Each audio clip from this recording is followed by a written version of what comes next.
You already know who it is, man. It's your boy, Arthur OB, and I'm here to talk to you.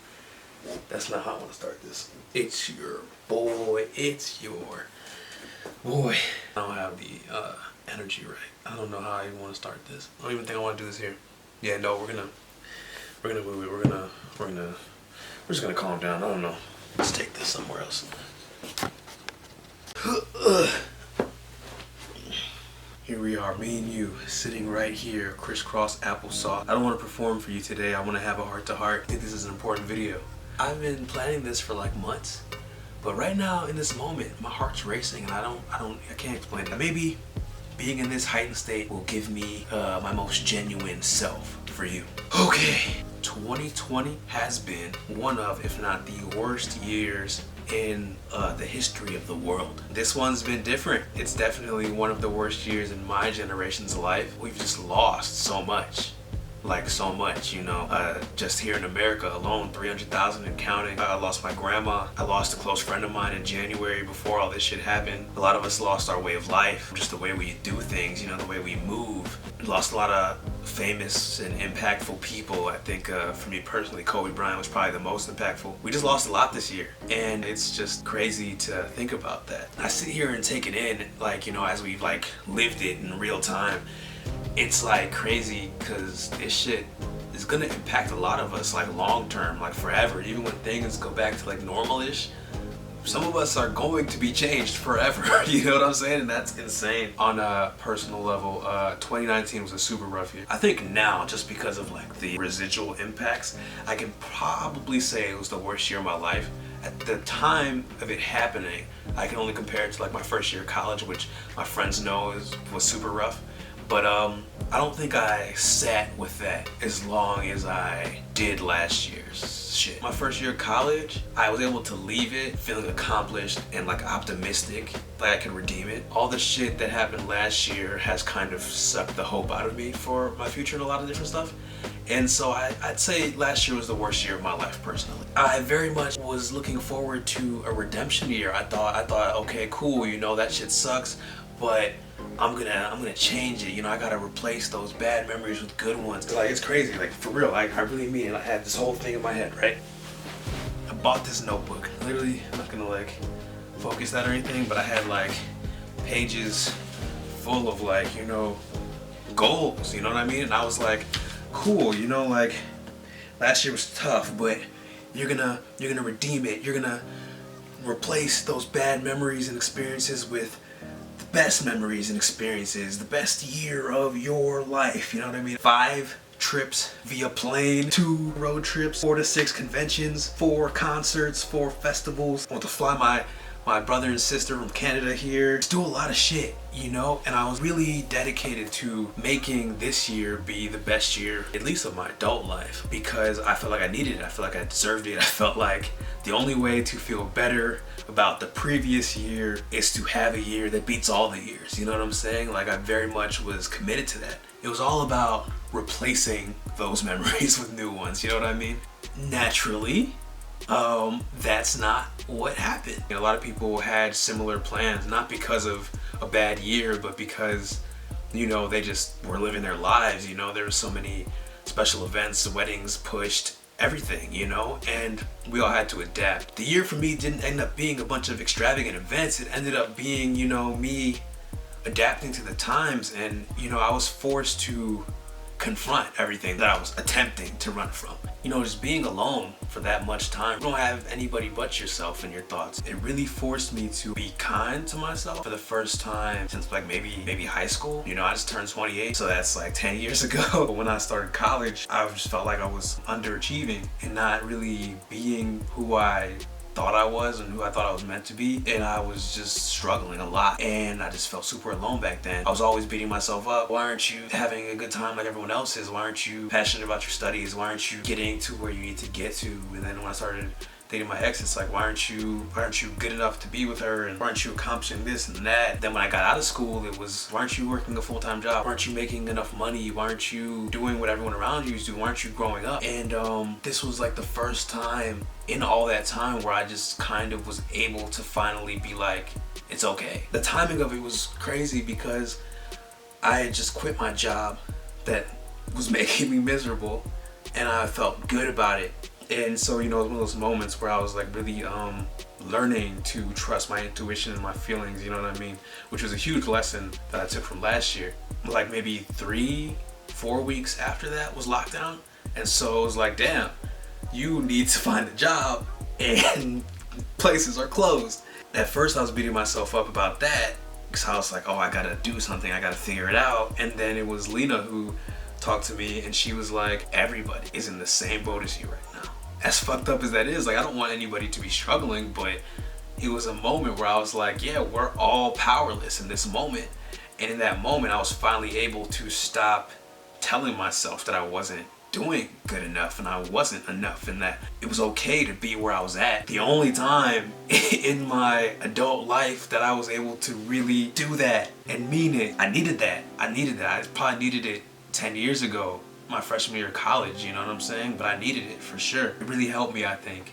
And it put me in a position to not run from the bad feelings that I experienced last year, but to confront them, to really look at it objectively and to look at it from a place being so far removed from that situation, from the people involved, from myself at that time, and really be able to look at it more clearly, to understand my shortcomings, but also to understand what was out of my control, and to really finally just be able to stop beating myself up for it.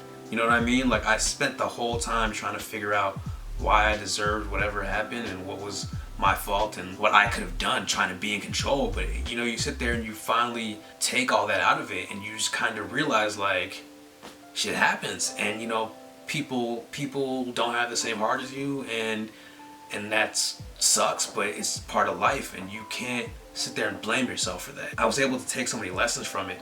I was able to really understand myself, understand those relationships and those dynamics, and feel better about losing them instead of feeling like I'm shitty for losing them. Feel like I won, like, despite feeling like the biggest loser at the time. I don't think I get that in a redemption year, in a distraction year. You know, I think all the things I had planned were things that were supposed to make me feel like I was doing better than people, like my life was great, that I'm better off without that situation or those people, versus living for me and feeling better genuinely instead of trying to portray a certain level of feeling good for the sake of, you know, trying to spite people. I was able to really understand what hurt, why it happened, what role I play in that, and how to move forward, develop new levels of self-worth and shit despite the hurt self-esteem. Really understanding the dynamics I have with different people and the level of respects that I feel like I have with my peers and that I thought I had that I probably didn't, and you know, how to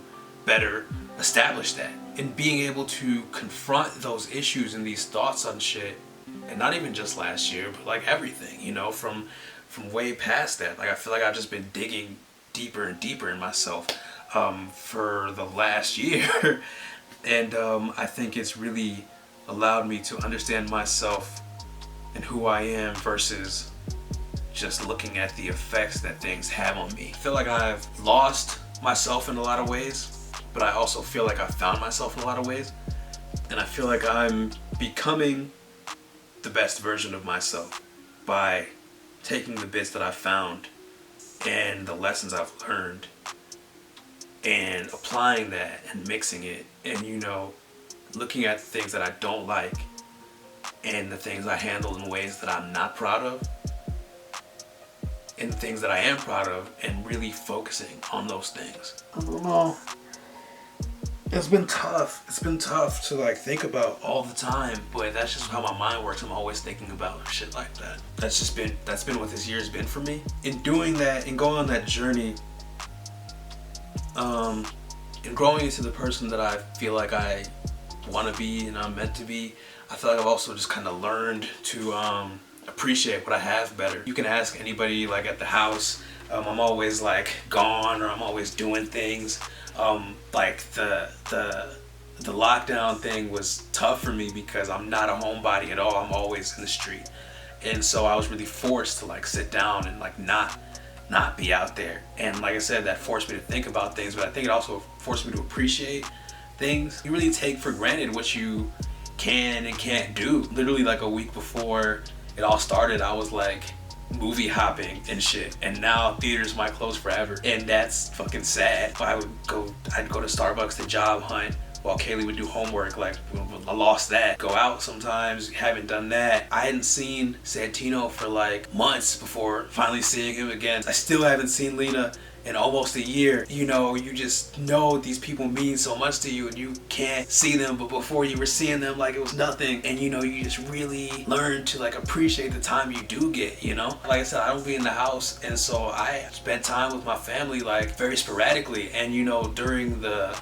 lockdown, like my mom kind of stuck to her room, but like Shanika and Lorenzo were kind of all I had for the most part. They're always like fun and they're always my people, but I don't think I really appreciated my time with them the way I do now. Prior to that, I was always gone, like always gone. For those 2-3 months or whatever, it was us every day, playing Overcooked, watching shows, working out, cracking jokes, making banana bread, playing board games, playing video games, whatever. Like, I spent more time with them in those 2 months than I probably spent in like the 5 years that I've been out of school. Straight up, like that's how often I be out. It's like those times that like I feel like we're closer than ever now, and I'm really grateful for that. Without this shitty circumstances, I wouldn't have had that. I wouldn't have come to that realization. I wouldn't have learned to appreciate my time at home, my time with my family, the way that I do now. I feel like I've had a very fulfilling year, despite it not being filled with the most extravagant moments and events. I got to make videos with friends, even though we did it over webcam and stuff. Even though